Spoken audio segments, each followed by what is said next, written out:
Kung hilig mo nga po ng mga exotic na pagkain, hindi ka mahihirapan maghanap kapag nandito ka sa Thailand. Katulad nga po nitong uod, nakahawig. Nung maalala mo yung kabataan natin, yung kinakantahan po natin, sabay yung kanyang buntot, iikot-ikot na ganyan. At kung sino yung ituro, siya daw yung umutot.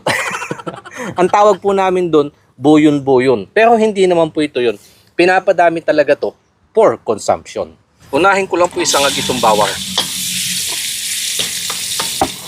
Saka sili, pandagdag gana.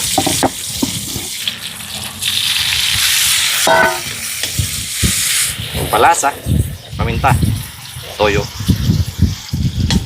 Patutuyuan ko lang po yan. Ganyan po yung ginagawa namin dun sa luto sa kamao o yung kung tawagin naman po sa amin ay arawan. Adobo, saka ganyan lang po, halu-haluin hanggang matuyuan. Masangag magputukan dahil masarap nga po ang pulutan.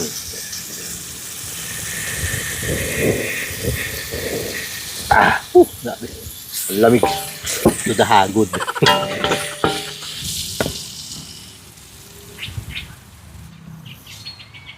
Exotic sa kahamihan, pero kung kumakain ka din nito, tara, samahan mo ako.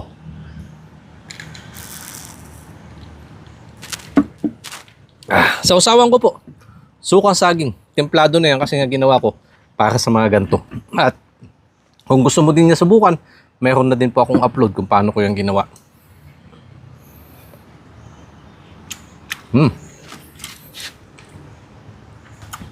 Asim, tsaka tamis ng suka.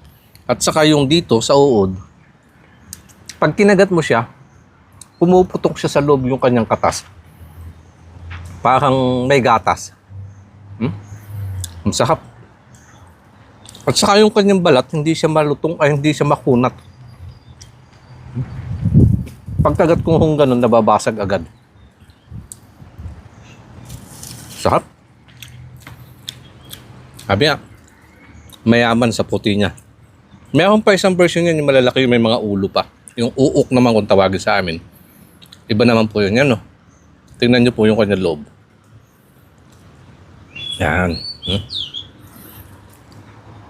Na pag yun yung kinain mo, pumutok sa bibig, yung nagbibigay ng kanyang lasa. Masarap.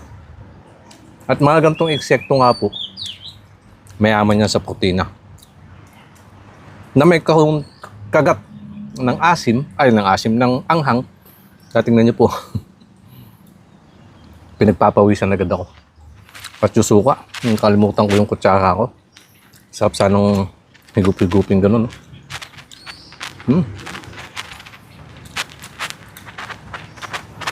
Ito masarap na pulutan kahit nga matakaw yung kasama mo. Makailang balik-balik na ganyan. Ayos lang. Kasi madami naman. Sarap.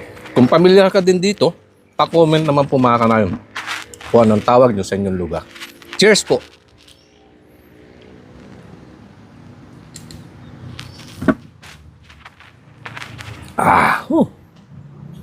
Ayos, nasa isang bote.